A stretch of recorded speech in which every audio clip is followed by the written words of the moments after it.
Shalom Elehem. Selamat pagi, selamat hari Minggu kami ucapkan kepada seluruh jemaat yang dikasihi Tuhan kita Yesus Kristus. Kita memasuki Minggu Rogate, yaitu minggu sebelum hari kenaikan Tuhan Yesus. Tema kita pada Minggu Rogate ini adalah doa ucapan syukur. Untuk itu, sebelum kita memulai ibadah kita, marilah kita tunduk sejenak untuk mengucap syukur dan mengarahkan hati dan pikiran kita. Kita masuk ke dalam saat teduh. Saat teduh kita mulai.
Di dalam nama Allah Bapa dan anaknya Tuhan Yesus Kristus dan Roh Kudus.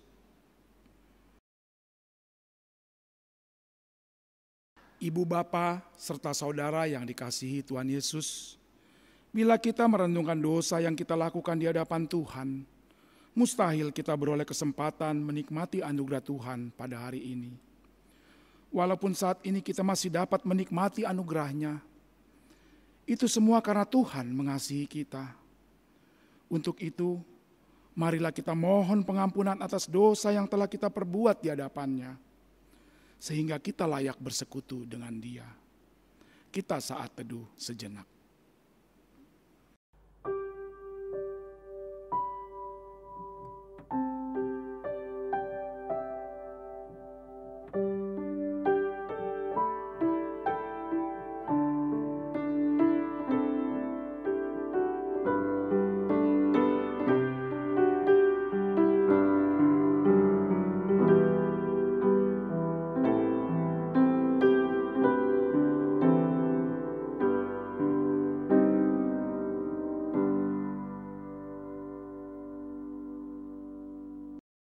Bapa kami yang bertahta di dalam kerajaan surga, Engkaulah Tuhan yang berkuasa mengampuni segala dosa umat manusia, dan pengampunan-Mu telah Engkau nyatakan melalui Yesus Kristus, Anak-Mu yang tunggal, Tuhan kami.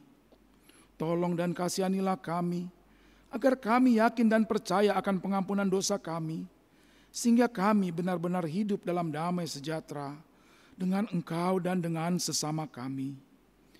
Ya Roh Kudus, terangilah hati dan pikiran kami, sehingga kami tidak merasa bimbang akan kasih setiamu, dan kami beroleh kekuatan untuk melakukan kehendak-Mu. Sekarang kami persembahkan diri dan jiwa kami kepadamu sebagai persembahan yang hidup, kudus, dan mulia di dalam nama Yesus Kristus, Tuhan dan Juru Selamat kami. Amin. Janji Tuhan tentang pengampunan dosa. Marilah kepadaku semua yang letih lesu dan berbeban berat, aku akan memberikan kelegaan kepadamu. Pikulah kuk yang kupasang dan belajarlah padaku, karena aku lemah lembut dan rendah hati, dan jiwamu akan mendapat ketenangan. Sebab kuk yang kupasang itu enak, dan bebanku pun ringan. Segala kemuliaan bagi Allah di tempat yang maha tinggi. Amin.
Siarkanlah itu ke ujung bumi.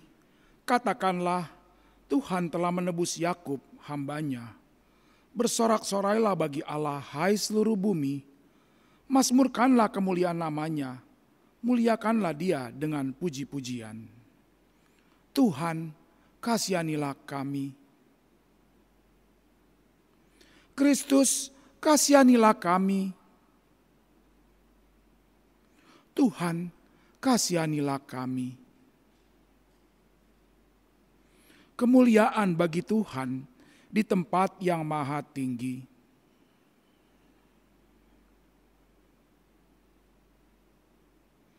Tuhan besertamu. Marilah kita berdoa. Ya Tuhan, Allah kami yang maha kasih, kami sungguh bersyukur atas anugerah keselamatan yang Engkau sediakan melalui kematian anak-Mu Yesus Kristus, Tuhan dan Juru Selamat kami. Karena itu, dengan hati yang meluap oleh sukacita, kami memohon agar Engkau mengaruniakan pengetahuan dan keberanian kepada kami untuk menyampaikan Injil keselamatan kepada semua bangsa di seluruh dunia ini. Agar seisi dunia ini turut mensyukuri keselamatan yang Engkau nyatakan di dalam anak-Mu, Yesus Kristus. Bagimulah puji-pujian dan kemuliaan sampai selama-lamanya. Amin.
Firman Tuhan sebagai pendahuluan khotbah untuk kita diambil dari Lukas 18 ayat 1 sampai dengan ke-8.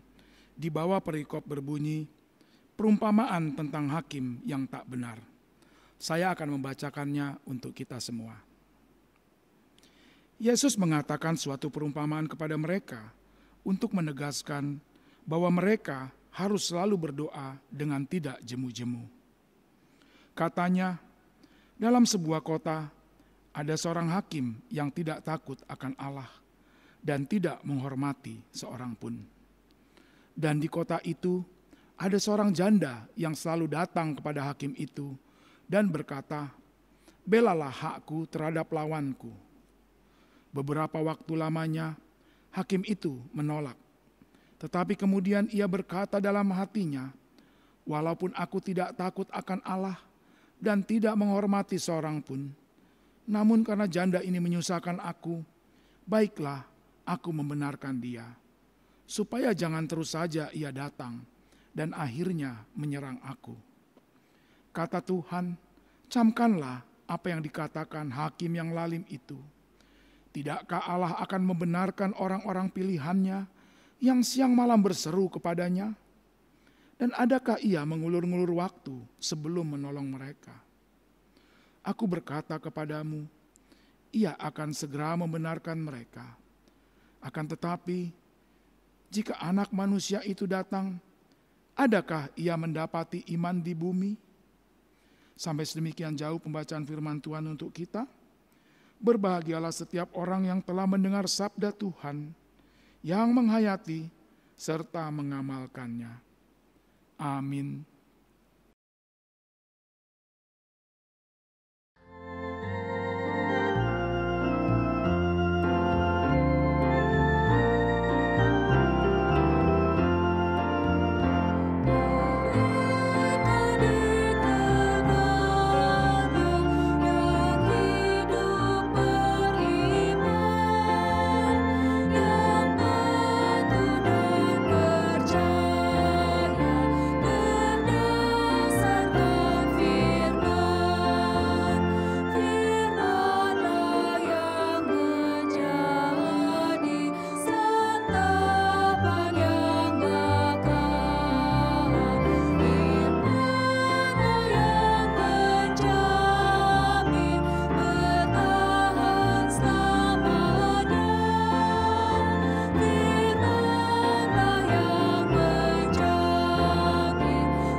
Marilah kita bersaksi, mengikrarkan pengakuan iman kita bersama jemaat pada segala abad di seluruh dunia ini. Kita mulai. Aku percaya kepada Allah, Bapa yang Maha Kuasa, Khalik langit dan bumi, dan kepada Yesus Kristus, Anaknya yang tunggal Tuhan kita, yang dikandung daripada Roh Kudus, lahir dari anak darah Maria, yang menderita di bawah pemerintahan Pontius Pilatus, disalibkan, mati dan dikuburkan, turun ke dalam kerajaan maut, pada hari yang ketiga bangkit pula dari antara orang mati, naik ke sorga, duduk di sebelah kanan Allah, Bapa yang Maha Kuasa, dan akan datang dari sana untuk menghakimi orang yang hidup dan yang mati.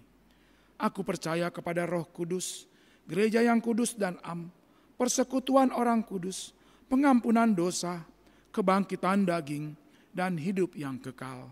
Amin.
Mari kita bersatu dalam doa.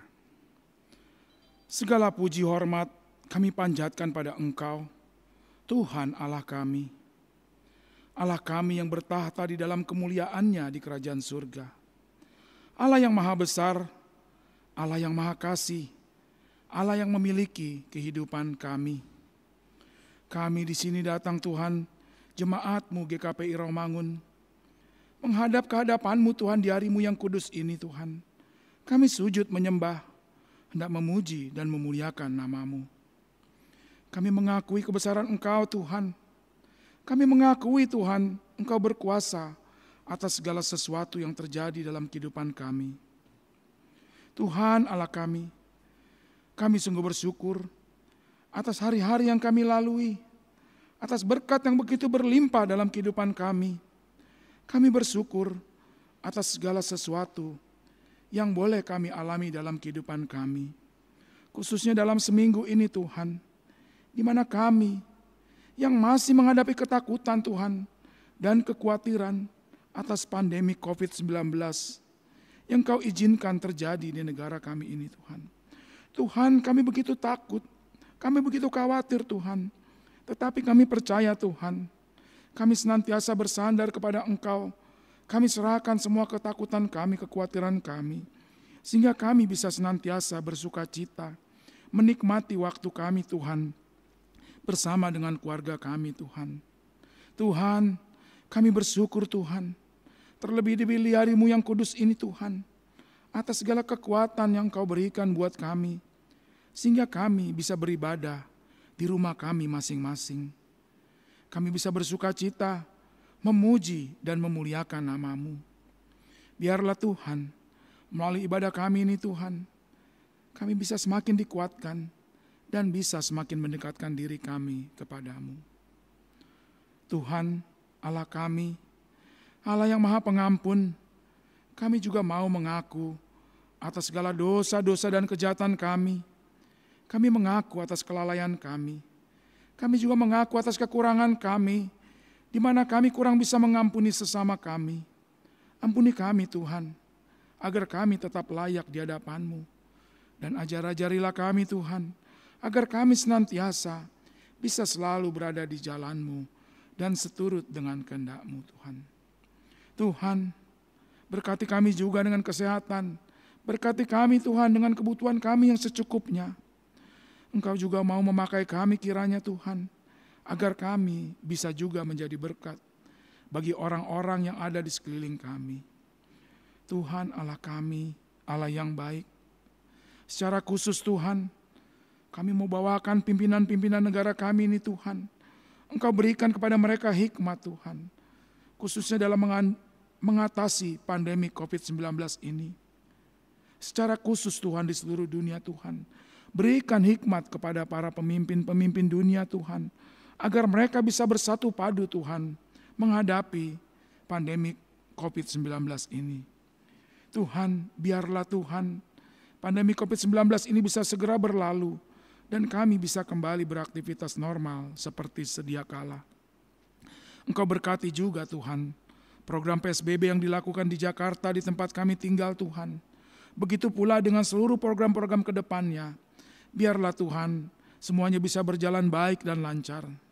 Engkau mampukan para petugas, pekerja medis Tuhan, agar mereka bisa terus-menerus bekerja dengan maksimal Tuhan. Tuhan, limpahkan berkat sukacita buat mereka Tuhan, agar mereka bisa senantiasa bersukacita menjalankan tugas dan kewajiban mereka. Tuhan Allah kami juga mau berdoa Tuhan, buat gereja kami Tuhan, GKPI Rawamangun ini Tuhan. Berkati seluruh pelayanan Tuhan yang ada Tuhan, khususnya dalam situasi sekarang ini Tuhan. Dalam segala keterbatasan kami Tuhan, Engkau mau berkati seluruh pelayanan yang ada. Engkau berkati para petugas, para pelayan Tuhan, dan seluruh orang yang terlibat dalam pelayanan ini Tuhan. Berkati mereka semua, kuatkan mereka semua Tuhan, agar mereka bisa dengan sukacita Tuhan melakukan pelayanan Tuhan, dan kami bisa melayani seluruh jemaat-Mu yang ada di gereja ini. Tuhan Allah kami, berkati program kerja gereja kami yang akan kami lakukan di tahun ini Tuhan. Kami percaya Tuhan, biarlah Tuhan, dalam sisa waktu yang tersisa Tuhan, kami bisa menjalankan semaksimal mungkin seluruh program-program yang kami rencanakan di tahun 2020 ini. Tuhan Allah kami yang baik, kami juga berdoa untuk anak-anak kami Tuhan. Jemaat-Mu Tuhan yang masih anak-anak Tuhan yang masih menunaikan studinya, Engkau tolong berikan hikmat kepada mereka, agar mereka bisa mengikuti sistem pembelajaran online. Walaupun mereka mengalami kesulitan, walaupun mereka mengalami ketidakbiasaan, tetapi kami percaya Tuhan, Engkau berikan kepintaran buat mereka, berikan akal budi buat mereka dan hikmat buat mereka, agar mereka bisa belajar dengan baik Tuhan. Tuhan, terima kasih Tuhan. Kami berdoa Tuhan untuk jemaat-Mu keseluruhannya Tuhan. Kami berdoa buat mereka Tuhan dalam menghadapi pandemi COVID-19 ini. Engkau tahu kesulitan mereka Tuhan, mereka yang kehilangan pekerjaan, mereka yang tidak bisa lagi mencari nafkah di jalan, mereka yang kesulitan Tuhan untuk berinteraksi dengan orang-orang di luar. Kami percaya Tuhan, Engkau mau pakai orang-orang yang Engkau berkati Tuhan, agar mereka bisa jadi berkat buat orang-orang yang membutuhkannya. Tuhan, kami percaya Tuhan, Engkau mau mendengarkan doa kami, Engkau juga mau mendengarkan doa-doa dan permohonan mereka Tuhan. Tuhan Allah Bapa kami juga mau membawakan dalam doa syafaat kami ini Tuhan, warga jemaat kami Tuhan yang saat ini sedang sakit, baik mereka yang dirawat di rumah sakit, ataupun mereka yang dirawat di rumah. Terima kasih Tuhan, terima kasih Engkau sudah menjamah mereka. Kami yakin dan percaya Engkau akan segera memulihkan mereka Tuhan, agar mereka bisa sembuh seperti sedia kala dan bisa beraktivitas kembali Tuhan sesuai dengan tugas mereka. Tuhan Allah kami juga mau membawa Tuhan jemaat kami Tuhan yang berulang tahun. Engkau berikan umur yang panjang, Engkau berikan kesehatan buat mereka, Engkau tambahkan sukacita buat mereka Tuhan dalam merayakan ulang tahunnya. Biar mereka semakin dekat kepada Engkau, mereka tetap ingat kepada Engkau Tuhan, bahwa Engkaulah yang memiliki kehidupan mereka semua. Terima kasih Tuhan Yesus, terima kasih Tuhan. Kami serahkan juga jemaat kami yang lainnya Tuhan. Jemaat kami Tuhan yang dalam pergumulan Tuhan, baik pergumulan pribadi maupun pergumulan bersama keluarganya. Engkau mau tolong mereka Tuhan agar mereka bisa melewati semuanya itu. Kami percaya dan kami yakin mereka juga sudah bersandar kepada Engkau. Dan kami yakin Tuhan, Engkau mau menolong mereka Tuhan dalam bergumul Tuhan. Biarlah Tuhan, nama-Mu saja semakin ditinggi dan dimuliakan Tuhan melalui pergumulan mereka. Tuhan, kami berdoa juga buat mereka yang belum mendapatkan pekerjaan atau mereka yang kehilangan pekerjaan. Kami berdoa buat mereka Tuhan, jemaat kami Tuhan dalam pergumulannya itu. Tolong mereka Tuhan agar mereka bisa kembali mendapatkan pekerjaannya. Kalau mereka belum mendapat pekerjaan, kami percaya Tuhan. Kami percaya ke depannya Engkau punya rencana yang terbaik buat dia dan pasti menyediakan selalu buat mereka. Terima kasih Tuhan Yesus. Kami berdoa juga buat jemaat kami Tuhan, yang saat ini Tuhan masih merindukan jodoh dalam kehidupannya. Engkau tahu Tuhan, kami memahami Tuhan bahwa manusia Engkau ciptakan berpasang-pasangan Tuhan, agar kemuliaan-Mu semakin ditinggikan dalam kehidupan keluarganya. Kami percaya Tuhan, Engkau mau tunjukkan jalan buat mereka. Tunjukkan jodoh buat mereka Tuhan. Jodoh yang seiman, jodoh yang seimbang buat mereka. Kami percaya Tuhan, dengarkanlah doa-doa dan pengharapan mereka. Kami serahkan semuanya ke dalam tangan Engkau. Terima kasih Tuhan Yesus, dipuji dan dimuliakan nama-Mu Tuhan. Inilah doa syafaat kami Tuhan, yang kami panjatkan hanya di dalam nama anak-Mu, Tuhan Yesus Kristus, Tuhan dan Juru Selamat kami yang hidup. Amin.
Saudara, sebelum kita mendengarkan firman Tuhan, mari kita persatukan hati dan pikiran kita. Kita persatukan juga roh kita dengan roh Allah. Mari kita berdoa. Damai sejahtera dari Allah Bapa yang melampaui akal dan pikiranmu, memberi hikmat dan kuasa untuk memahami rahasia firman-Nya. Ya Bapa, semakin kami menyelam dalam kasih karunia-Mu, di dalam firman-Mu, semakin banyak hal-hal Tuhan yang belum dapat kami pahami. Biarlah dengan kuasa Roh Kudus-Mu, membimbing, membuka, menghiburkan kami, sehingga kami boleh menemukan, boleh melakukan kehendak Tuhan di dalam kehidupan kami. Dalam Yesus kami berdoa dan mengucap syukur. Amin. Saudara-saudara, firman Tuhan untuk kita di ibadah kita minggu ini adalah tertulis dari 1 Tawarik 17 ayat yang ke-16 sampai 27. Demikian firman Tuhan. Lalu masuklah Raja Daud ke dalam, kemudian duduklah ia di hadapan Tuhan sambil berkata, "Siapakah aku ini, ya Tuhan Allah, dan siapakah keluargaku, sehingga Engkau membawa aku sampai sedemikian ini, dan hal ini masih kurang di mata-Mu, ya Allah. Sebab itu Engkau telah berfirman juga tentang keluarga hamba-Mu ini dalam masa yang masih jauh, dan telah memperlihatkan kepadaku serentetan manusia yang akan datang, ya Tuhan Allah. Apakah lagi yang dapat ditambahkan Daud kepadamu dalam hal engkau memuliakan hamba-Mu ini? Bukankah engkau yang mengenal hamba-Mu ini? Ya Tuhan, oleh karena hamba-Mu ini dan menurut hati-Mu engkau telah melakukan segala perkara yang besar dengan memberitahukan segala perkara yang besar itu. Ya Tuhan, tidak ada yang sama seperti Engkau, dan tidak ada Allah selain Engkau menurut segala yang kami tangkap dengan telinga kami. Dan bangsa manakah di bumi seperti umat-Mu Israel yang Allahnya pergi membebaskannya menjadi umat-Nya untuk mendapatkan bagimu dengan perbuatan-perbuatan yang besar dan dahsyat, dan dengan menghalau bangsa-bangsa dari depan umat-Mu yang telah Kau bebaskan dari Mesir. Engkau telah membuat umat-Mu Israel menjadi umat-Mu untuk selama-lamanya, dan Engkau, ya Tuhan, menjadi Allah mereka. Dan sekarang, ya Tuhan, diteguhkanlah untuk selama-lamanya janji yang Kau ucapkan mengenai hamba-Mu ini dan mengenai keluarganya, dan lakukanlah seperti yang Kau janjikan itu. Maka nama-Mu akan menjadi teguh dan besar untuk selama-lamanya, sehingga orang berkata, Tuhan semesta alam, Allah Israel, adalah Allah bagi orang Israel. Maka keluarga hamba-Mu Daud akan tetap kokoh di hadapan-Mu, sebab Engkau, ya Allah, telah menyatakan kepada hamba-Mu ini bahwa Engkau akan membangun keturunan baginya. Itulah sebabnya hamba-Mu ini telah memberanikan diri untuk memanjatkan doa ke hadapan-Mu. Oleh sebab itu, ya Tuhan, Engkaulah Allah dan telah menjanjikan perkara yang baik kepada hamba-Mu. Kiranya Engkau sekarang berkenan memberkati keluarga hamba-Mu ini, supaya tetap ada di hadapan-Mu untuk selama-lamanya. Sebab apa yang Engkau berkati, ya Tuhan, diberkati untuk selama-lamanya. Sampai sedemikian jauh firman Tuhan yang boleh menginspirasi kita lebih dekat, lebih ada di hadapan Tuhan, dan kuasa Roh-Nya lebih berkuasa di dalam diri kita. Saudara-saudara kekasih Yesus Kristus, saya sering melihat dan memahami sakit hati, apalagi dendam dalam diri orang-orang yang merasa ditolak. Ada banyak orang-orang yang merasa ditolak, mulai dari anak-anak sampai orang dewasa, bahkan opa-opa, mama-mama juga, oma-oma, selalu menyimpan sakit hati karena merasa ditolak. Bahkan saya melihat salah satu sumber masalah yang ada di dalam rumah tangga, salah satu juga sumber masalah yang ada di dalam bergereja, bermasyarakat, apalagi bernegara dalam perpolitikan, adalah ketika permintaan, ketika harapannya ditolak. Dan memang terasa hebat sekali kalau kita memahami fenomena-fenomena tentang orang-orang yang ditolak. Anak-anak bayi aja kita lihat, kalau ditolak permintaannya menyusu dengan ibunya, bagaimana dia menangis, berteriak-teriak, menjerit-jerit, dan tidak akan pernah mau diam sebelum mamanya mau memberikan permintaannya. Bukan hanya bayi, anak-anak juga kita lihat bagaimana mereka menjerit-jerit, bagaimana mereka berteriak-teriak, bagaimana jingkrak karena permohonan, permintaan, harapannya tidak ditolak. Bagaimana anak-anak remaja berubah wajahnya murung, pendiam, tidak bisa dicakapin dan lain sebagainya ketika permintaannya ditolak. Aneh ya. Tapi ini juga enggak berubah loh dari anak-anak, dewasa. Orang-orang tua juga kita lihat bagaimana mami-mami yang cakep itu Kemudian kalau ditolak permintaannya oleh suami, waduh ngambeknya setengah mati, bisa-bisa nggak masak di rumah, dan satu keluarga nggak makan. Sebaliknya kalau permintaan suami ditolak, ayo gimana ibu-ibu? Neraka terjadi dalam rumah tangga. Bukan hanya itu, opa-opa juga kalau permintaannya ditolak, oma-oma yang sudah tua. Artinya semua manusia dari kecil sampai tua lalu memiliki sifat yang sama, yakni bila permintaannya ditolak, maka terjadilah bumerang. Terjadi masalah yang luar biasa. Oleh karena itu, dibutuhkan strategi bagaimana menyampaikan penolakan. Dibutuhkan cara yang terbaik bagaimana kita menyampaikan penolakan. Meskipun orang yang ditolak itu tidak akan pernah sebagaimana biasanya. Dia akan berubah. Di satu waktu saya mengikuti sebuah truk pengangkut barang, dituliskan di belakang truknya itu dengan tulisan yang indah dengan mengatakan cinta ditolak, dukun bertindak. Menunjukkan bagaimana penolakan itu sesuatu yang paling menyakitkan. Dan memang hampir tidak ada yang dapat menerima penolakan dengan hati yang ikhlas. Kenapa? Karena setiap orang yang mengharap, setiap orang yang meminta selalu merasa menjadi subjek yang harus diikuti oleh objek-objek itu. Ketika kita meminta sesuatu, ketika kita mengharap, maka dari orang yang kita harapkan, kita melihat mereka menjadi objek yang harus memenuhi permintaan kita. Kitalah rajanya. Bahkan sampai kepada Tuhan juga seperti itu. Kita memerintahkan Tuhan, memberikan ini dan lain sebagainya. Kalau enggak dikasih, lihat begitu banyak orang yang akhirnya merasa frustrasi, madele dan lain sebagainya.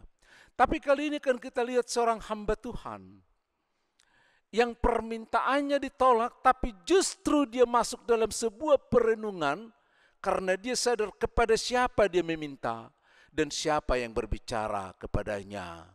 Mari kita mengikuti tokoh Daud ini sebagai seorang tokoh yang luar biasa dengan berbagai hal, tapi kali ini luar biasa, satu-satunya tokoh yang permintaannya ditolak justru membawa ke dalam perenungan yang luar biasa sebagaimana kita lihat. Shalom Elohim. Terima kasih. Banyak hal yang boleh terjadi dalam satu minggu ini. Ada saudara-saudara kita yang sakit, anggota keluarga kita yang sakit, ada banyak peristiwa yang sakit, ada juga warga jemaat kita yang meninggal. Kita bawakan di dalam doa supaya semuanya semakin merasa bersama dengan Tuhan sehingga dihiburkan oleh Roh Kudus yang senantiasa ada beserta dengan kita. Kita harus semakin rajin, semakin membuat waktu spesial untuk berdoa, khususnya karena ketika kita sekarang banyak waktu kita di rumah, banyak kesempatan kita yang dapat kita manage untuk memperhatikan orang lain, baik di dalam doa, kalau boleh dengan uluran tangan, karena semakin banyak orang sekarang yang tidak mampu memenuhi kebutuhan-kebutuhan dasarnya. Kita yang boleh mendapatkan kebutuhan-kebutuhan dasar dari Tuhan, yang boleh berbagi kepada mereka, mari kita berikan perhatian, karena itu juga dituntut Tuhan dari kita. Mari kita ikuti renungan kita selanjutnya. Saudara-saudara, kalau di tanggal 3 Mei yang lalu, di Minggu Jubilate, masih ingat enggak khotbah kita di situ? Juga tentang Daud. Bagaimana Daud dengan segenap hati ingin membawa tabut perjanjian supaya masuk ke Yerusalem, karena setelah menaklukkan Yerusalem dan setelah membuat Yerusalem menjadi ibu kota pemerintahan secara politik di tengah-tengah bangsa Israel, dan dia telah membangun juga beberapa gedung yang ada di Yerusalem sebagai pusat pemerintahan, maka dia juga memikirkan tentang tabut perjanjian sebagaimana kita jelaskan tanggal 3 Mei bahwa tabut perjanjian itu adalah simbol kehadiran Allah. simbol penyertaan Allah selama 40 tahun dalam perjalanan Israel dari Mesir ke tanah Kanaan, dan simbol kehadiran Allah ketika tanah Kanaan ditaklukkan menjadi tanah, dibagi-bagi menjadi tanah keluarga Israel yang 12 suku itu. Dan selanjutnya juga ketika bangsa Israel mulai membangun dan hidup di tanah itu, kehadiran Tuhan senantiasa menyertai mereka. Tapi ketika mereka jatuh ke dalam kecongkakan, maka juga tabut perjanjian itu menjadi terbengkalai, khususnya di zamannya Saul. Oleh karena itu Daud yang merasa bahwa keberadaannya sebagai raja, Tuhan yang mengangkat dari penggembalaan di padang rumput, dari yang tidak memiliki apa-apa menjadi sesuatu, maka dia bersyukur. Oleh karena itu dia tidak pernah lupa tentang Tuhan. Dia berupaya untuk membawa tabut perjanjian sebagai simbol kehadiran Tuhan untuk tinggal bersama-sama dengan dia memerintah di Yerusalem. Itulah upayanya yang akhirnya tabut perjanjian diusung masuk ke Yerusalem, dan dia juga menari di hadapan tabut itu, dan tarian serta nyanyian itu menjadi sangat populer di kalangan orang-orang Kristen. Saudara-saudara, perenungan Daud yang sangat dalam itu telah membawa Daud ke dalam pemahaman yang lebih dalam, sehingga dia mau membawa tabut itu untuk kemuliaan Tuhan. Saudara-saudara, Daud merasakan penyertaan Tuhan dari keadaan yang nol sampai menjadi raja. Lalu dia syukuri itu, maka rasa syukurnya dilimpahkan untuk kemuliaan Tuhan. Saudara-saudara yang duduk mendengarkan renungan ini atau yang ikut mendengarkan khutbah ini adalah juga orang-orang yang sama seperti Daud. Kita dulu adalah tidak ada apa-apanya. Banyak orang mengaku yang tinggal di Jakarta ini, khususnya kita dari orang-orang Batak, selalu bercerita, bernostalgia, kadang-kadang dengan meneteskan air mata, dengan mengatakan begini, kalau ku ingat dulu ya, waktu aku sekolah sampai SMP, aku enggak pernah loh menggunakan sepatu. Enggak ada sepatuku, sendal pun enggak ada. Kalau sekolah dulu jalan kaki. Lalu yang lain ketawa, iya kalau ku ingat dulu kita sekolah cuma 1 buku ya, itu juga dikantongi dan dibawa ke sekolah karena kemiskinan. Yang lain menimpalinya, iya kalau saya ingat dulu dengan ikan asin terus dari pagi sore 1 minggu berbulan-bulan bertahun-tahun. Gimana ya kita bisa pintar ya, dengan ketawa mereka merasa sukses melewati masa-masa yang suram di kampung dulu dengan segala kemiskinan, tapi seringkali tidak seperti Daud yang merenungkan keberhasilan itu dan membandingkan itu dengan Tuhan yang memberikan. Malah banyak orang sekarang yang sukses mengatakan, ya itulah nasibku, itu kan usahaku, karena aku berusaha dengan sekuat tenaga, tapi jauh dari kehadiran Tuhan. Kali ini kita bertemu dengan tokoh yang mungkin kita dulu sama-sama miskin dengan dia, sama-sama tidak menjadi apa-apa, sama-sama enggak punya apa-apa, tapi setelah dia memiliki sesuatu, lalu dikatakan, kalau ini semuanya dari Tuhan, kenapa aku tidak memperhatikan Tuhan? Roma 11 ayat yang ke-36. Karena segala sesuatu adalah dari Dia, oleh Dia, untuk Dia, baginyalah kemuliaan sampai selama-lamanya. Yakin? Mau? Baginyalah kemuliaan. Maka kita memuliakan Dia dengan melakukan apa yang Dia inginkan. Kita memuliakan Dia dengan memberikan apa yang kita miliki. Memuliakan Tuhan tidak sekedar dalam ritual, tidak sekedar dalam sebuah ibadah. Lalu kita bertepuk tangan, lalu kita menari-nari di hadapan Tuhan, lalu kita meneteskan air mata, tapi balik kanan dari gereja, semuanya lupa. Seolah-olah kita dihipnotis, seolah-olah kita ada dalam situasi yang berbeda. Daud tidak demikian. Ibadah yang sejati adalah bagaimana memuliakan Tuhan, menghargai Tuhan, menghormati Tuhan dengan setulus hatinya. Maka dengan kehadiran Tuhan, kehadiran Taurat Perjanjian di tengah-tengah bangsa Israel, udah diangkat ke Yerusalem, maka dia pun dengan keluarganya, dia pun dengan bangsanya semakin diberkati Tuhan karena seorang tokoh. Maka keluarganya, bangsanya diberkati. Ingat tanggal 3 Mei saya mengatakan corporate personality. Karena satu orang tokoh, maka dia menjadi diberkati dimanapun dia berada. Apakah dia sebagai kepala rumah tangga, apakah dia sebagai pembantu di kantor, seperti Yusuf menjadi seorang budak di rumah Potifar. Tapi karena dia merupakan bagian dari Allah menjadi corporate personality, maka Potifar juga menjadi kaya karena kehadiran seorang yang diberkati Tuhan. Amin. Kalau kehadiran kita juga di tengah-tengah dunia ini, sebagai corporate personality yang merasakan kehadiran Tuhan, maka kita juga akan menjadi berkat di dalam kehidupan ini, bukan sumber masalah. Apalagi kalau permohonan kita ditolak. No, itu bukan anak Tuhan, itu anak iblis. Kita lanjutkan dengan renungan kita pada hari ini. Di pasal yang ke-17 itu ayat yang pertama, kemudian setelah segala sesuatunya dipersiapkan Daud, pemerintahannya jalan. Secara politik, secara ekonomi, pembangunan semua berjalan. Lalu dia kembali merenungkan Tuhan. Di ayat yang pertama dikatakan begini. Setelah Daud menetap di rumahnya, berkatalah ia kepada Nabi Nathan, lihatlah, aku ini diam dalam rumah dari kayu aras, padahal tabut perjanjian Tuhan ada di bawah tenda-tenda, ada di kemah pertemuan. Ya, kita ulang sekali lagi dengan mengatakan kata apa yang dikatakan oleh Daud. Lihatlah, aku ini diam dalam rumah dari kayu aras, sementara Allahku tinggal hanya di tenda, di kemah. Padahal rumahnya dari kayu aras. Kayu aras itu kan di atas kayu jati. Jadi luar biasa, lebih mahal dari beton.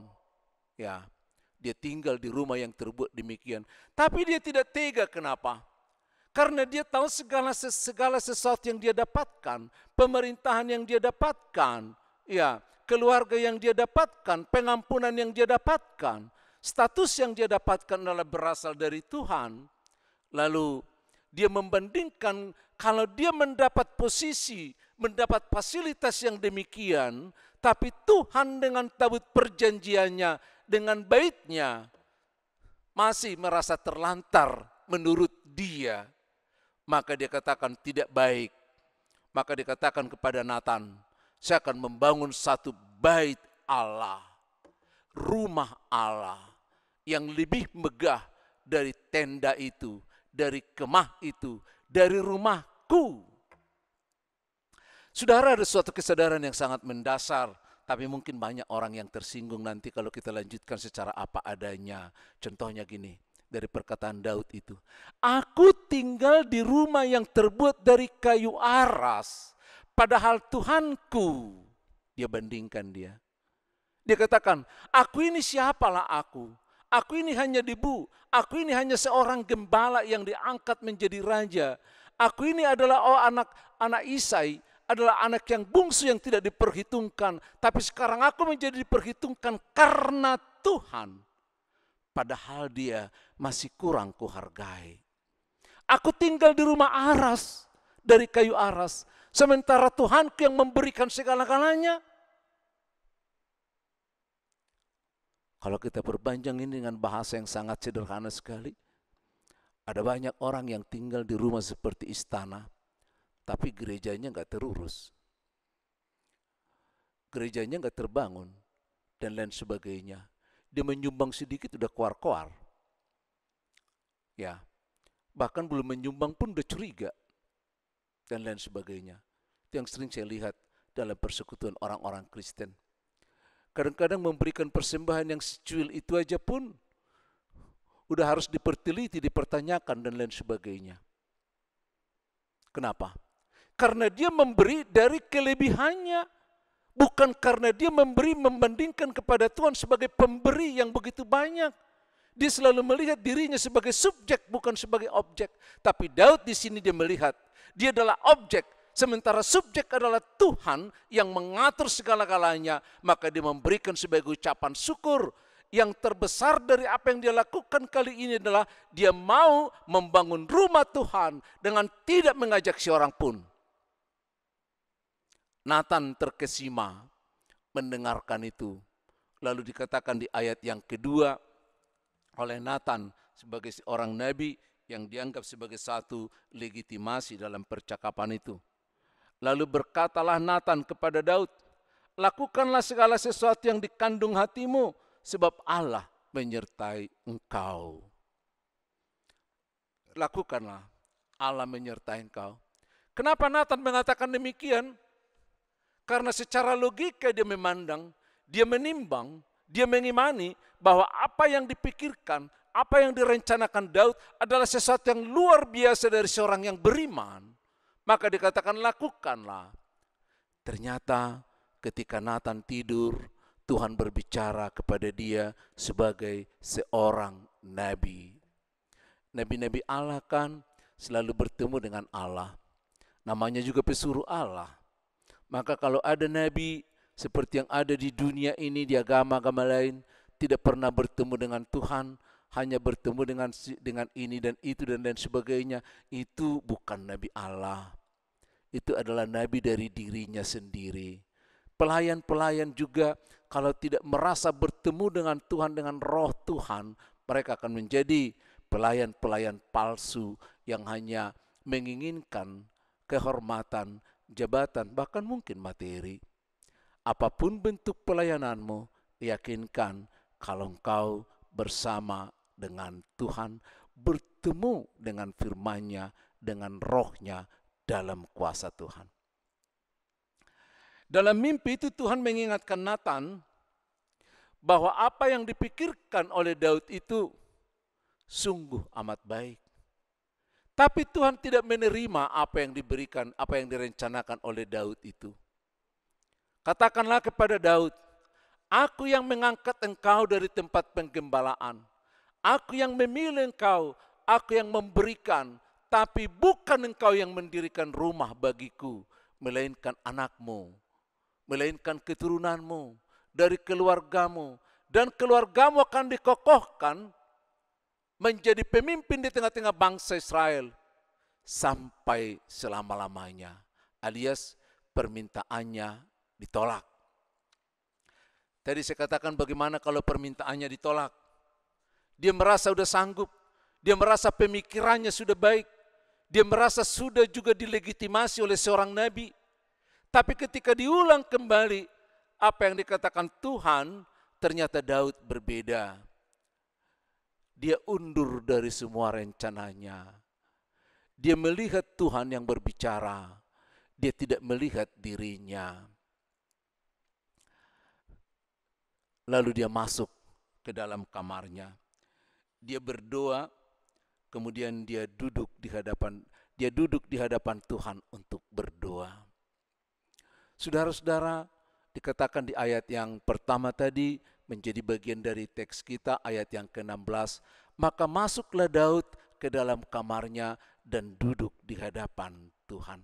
Saya teringat dengan kata Tuhan Yesus, apa yang Tuhan Yesus katakan di khotbah yang di bukit, apabila engkau mau berdoa, masuklah ke kamarmu, kuncilah, berbicaralah, jangan seperti orang munafik, jangan bertele-tele. Lalu diberikan contoh, beginilah seharusnya kau berdoa dengan doa Bapa kami. Lalu Daud duduk merendahkan diri di hadapan Tuhan. Ketika dia berdoa, dia berhadapan dengan Tuhan. Ada banyak orang berdoa berhadapan dengan dirinya sendiri, berhadapan dengan kepentingannya, berhadapan dengan keperluannya, berhadapan dengan kelompoknya, bukan berhadapan dengan Tuhan. Itu bedanya. Di sini sekarang Daud duduk berhadapan dengan Tuhan. Maka orang-orang percaya juga. Datanglah dengan dirimu di hadapan Tuhan. Dengan segala kekuranganmu Tuhan lihat. Tapi bukan kau melihat keadaan itu. Tuhan sendiri yang akan melihat keadaanmu. Sementara pandanganmu, kerohanianmu arahkan kepada Dia seperti Daud. Mengarahkan pikirannya kepada Tuhan. Lalu mengatakan apa? Siapakah aku ini? Siapakah aku ini? Bukan seperti doa kita, ya Tuhan Engkau tahu kekuranganku, biarlah Tuhan Engkau memberkati, Engkau mengetahui aku sakit, beri aku kesehatan, Engkau mengetahui anakku, walaupun tidak rajin sekolah, berikanlah kelulusan. Bukan, jangan persoalkan dulu persoalanmu, tapi ketika kita berhadapan dengan Tuhan, mari kita memandang dulu kehadiran, kekudusan, Tuhan itu melingkupi kita sampai kita menjadi manusia yang paling kecil di dunia ini. Seperti apa? Seperti debu. Begitu kecilnya. Jadi bukan besar dengan segala kepentingan kita. Sehingga kepentingan kita dihalangi oleh kesehatan. Oleh karena itu Tuhan jauhkanlah penyakit. Lalu kepentingan kita dihadang oleh berbagai persoalan. Singkirkanlah Tuhan semua persoalan. Tutup bungkus aku dengan darahmu. Bukan begitu. Perhatikan Daud. Dia datang di hadapan Tuhan.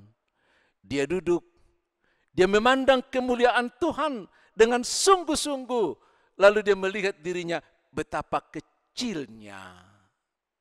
Betapa kecilnya dia di hadapan Tuhan. Semakin kecil. Semakin kecil. Itu sebabnya Yohanes Pembaptis mengatakan, biarlah dia semakin besar dan saya semakin kecil. Biarlah dia semakin didengar dan saya semakin surut. Biarlah dia semakin memberkati sementara aku akan semakin lenyap. Saudara-saudara, semakin kita kecil di hadapan Tuhan, semakin Tuhan memperhatikan kita. Dulu udah lama sekali saya pernah membaca cerita tentang Masjid Istiqlal yang ada di Jakarta ini, bahwa itu arsiteknya adalah seorang Batak yang bermargasilaban. Di masjid itu ada tiang-tiang yang besar-besar. Katanya begitu besar tiang itu, sampai pernah dia ditanya mengenai tiang yang besar-besar itu dengan mengatakan, kenapa tiang-tiang masjid itu kau bangun begitu besar? Lalu dengan simpel, si Laban ini, arsitek ini mengatakan begini, saya menginspirasi supaya setiap orang yang datang ke tempat peribadatan ini berhadapan dengan tiang ini, tiang yang besar ini, dan akan melihat dirinya betapa kecilnya. Semakin dia merasakan tiang itu besar, semakin dia merasakan kuasa Tuhan besar, semakin dia merasakan dia kecil, dia akan semakin sujud dan semakin khusyuk bersama dengan Tuhan. Semakin kecil. Daud juga semakin merasakan kecil. Sampai dia mengatakan tidak tahu lagi, apalagi yang mau hamba lakukan. Sampai 7 kali dikatakan, apalagi yang mau hamba. Dia tidak mengatakan, apalagi yang mau Raja Daud lakukan untukmu Tuhan. Bukan. Tapi dikatakan, apalagi yang mau hamba. Dari humble menjadi hamba. Kerendahan hati dia bawa karena dia ada sekecil-kecilnya. Lalu dia berdoa di hadapan Tuhan dengan berterima kasih karena dia diperhatikan Tuhan. Bukan karena dia mampu membina keluarga, tapi karena Tuhan memberi kemampuan, memberikan keluarga yang sangat baik kepada dia. Saudara-saudara, kalau kita mulai dengan doanya Daud ya, dengan sangat lemah lembut di hadapan Tuhan, meskipun permintaannya yang akan membawa namanya besar ditolak Tuhan. Dia duduk dengan santai, hati diarahkan, roh diarahkan dengan mengatakan, siapakah aku ini Tuhan? Coba bapak-bapak, ibu-ibu, para lansia, coba pegang dulu dadamu di hadapan Tuhan dengan mengatakan, siapakah aku ini Tuhan? sehingga Engkau menyertai aku sampai putih rambutku. Sampai aku mendapat cucu, bukan hanya menggendong cucu, tapi aku dituntun oleh cucu. Apalagi yang akan aku lakukan di hadapan-Mu? Masih mau berdoa seperti itu? Masih? Mari kita ubah doa kita. Sehingga kita melihat, sehingga kita juga mensyukuri, sehingga kita juga merasakan kekecilan kita di hadapan Tuhan. Sehingga kita bagaikan debu yang tidak ada apa-apanya. Pada saat itu Tuhan akan mengokohkan keluarga kita. Dan bagi saudara-saudara juga yang usia parubaya, yang punya anak, yang masih bertumbuh dan sedang mengharapkan pertumbuhan, mau nggak duduk di hadapan Tuhan seperti Daud?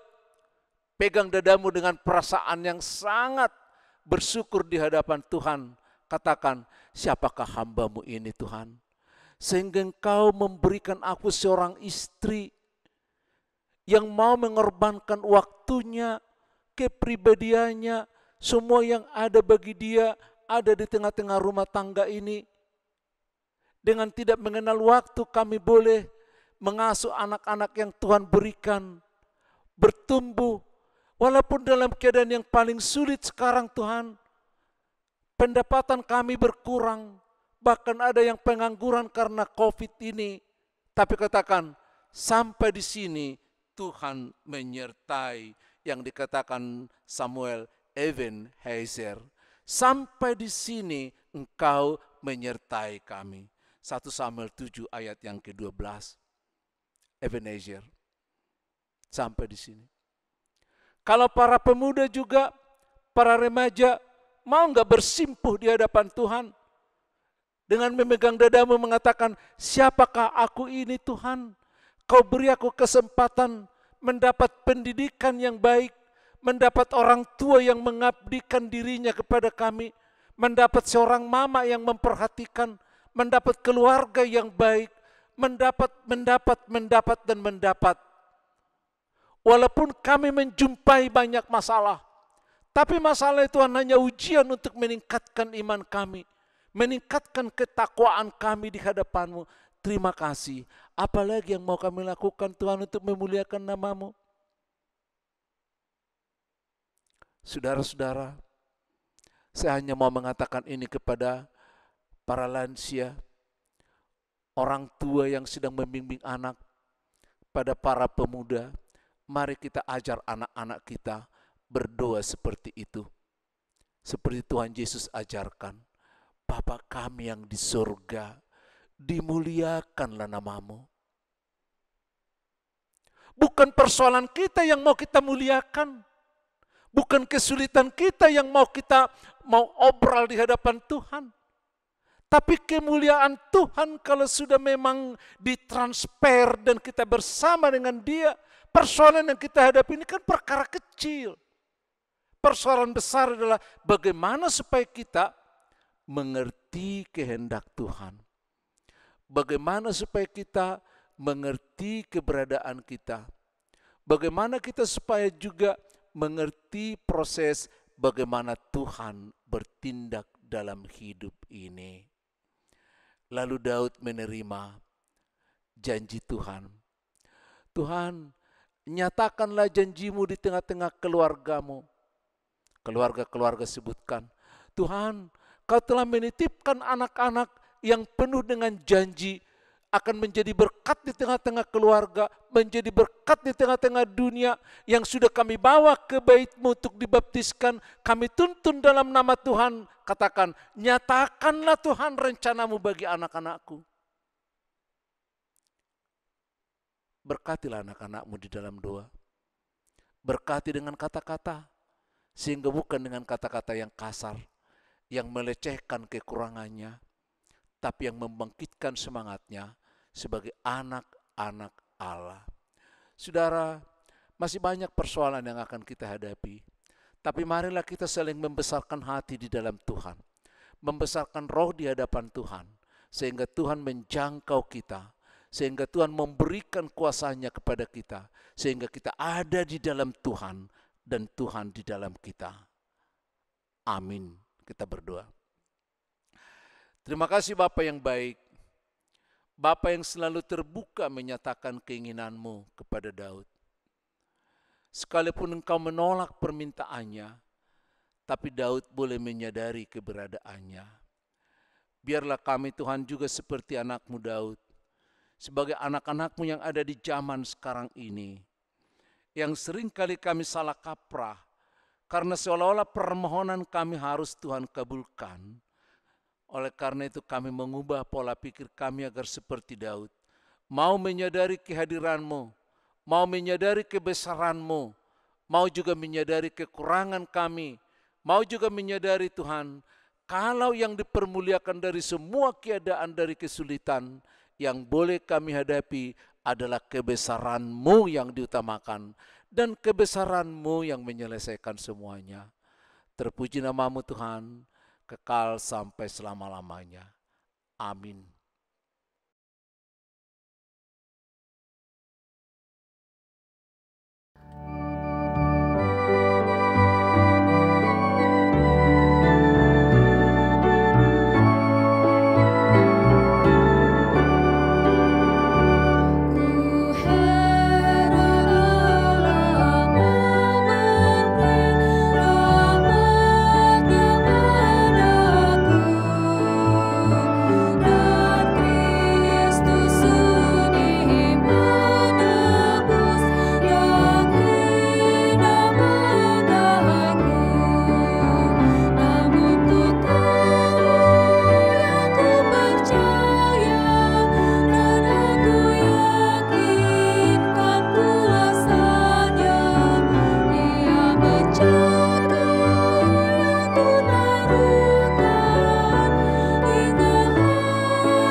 Saudara-saudara dan ibu bapak kekasih Yesus Kristus, firman Tuhan yang menuntun hati dan pikiran kita memberi kurban persembahan bagi kerajaannya adalah sebagaimana tertulis dalam 1 Tawarik 29 ayat yang ke-9, demikian firman Tuhan. Bangsa itu bersukacita karena kerelaan mereka masing-masing, sebab dengan tulus hati mereka memberikan persembahan sukarela kepada Tuhan. Juga Raja Daud sangat bersukacita. Amin. Kami persilahkan.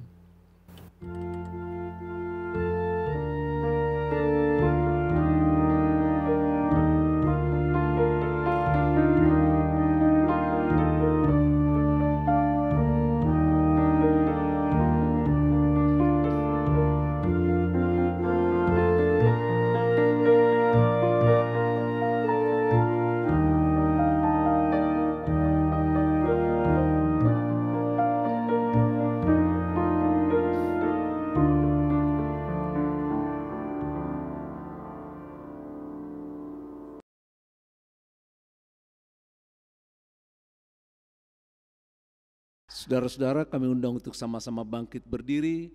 Mari kita mendoakan persembahan kita.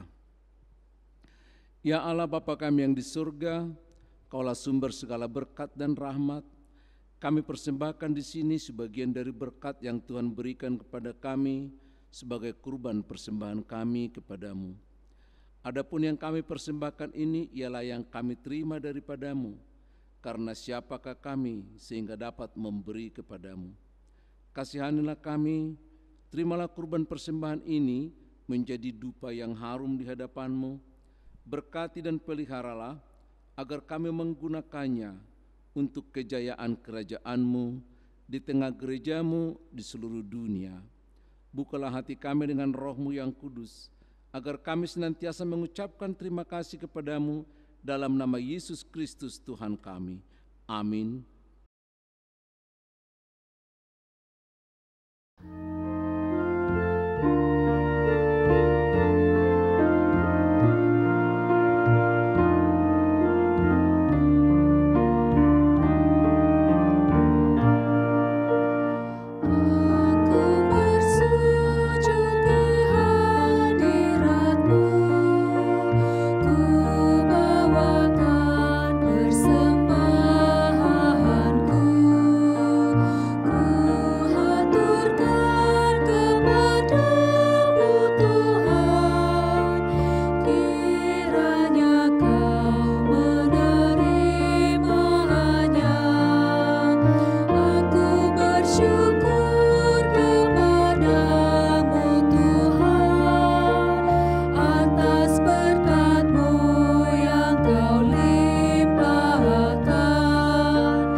Bapa kami yang di surga, dikuduskanlah nama-Mu, datanglah kerajaan-Mu, jadilah kehendak-Mu di bumi seperti di surga. Berikan kami pada hari ini makanan kami yang secukupnya, dan ampuni kami akan kesalahan kami, seperti kami juga mengampuni orang yang bersalah kepada kami. Dan jangan membawa kami ke dalam pencobaan, tetapi lepaskan kami daripada yang jahat.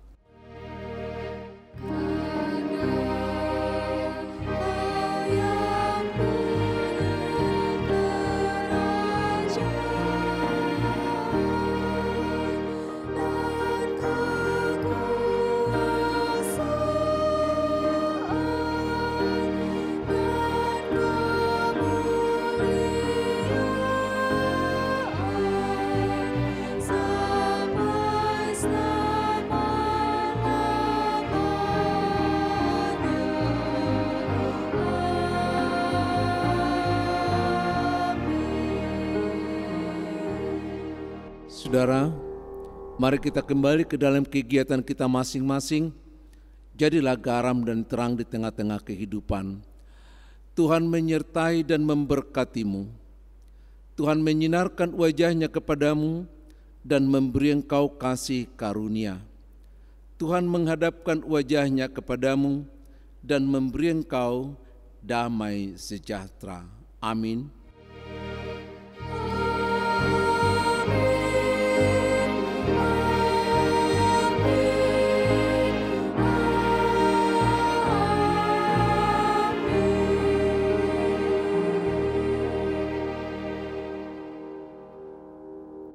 Kita masuki saat teduh, kita berdoa dalam hati kita masing-masing.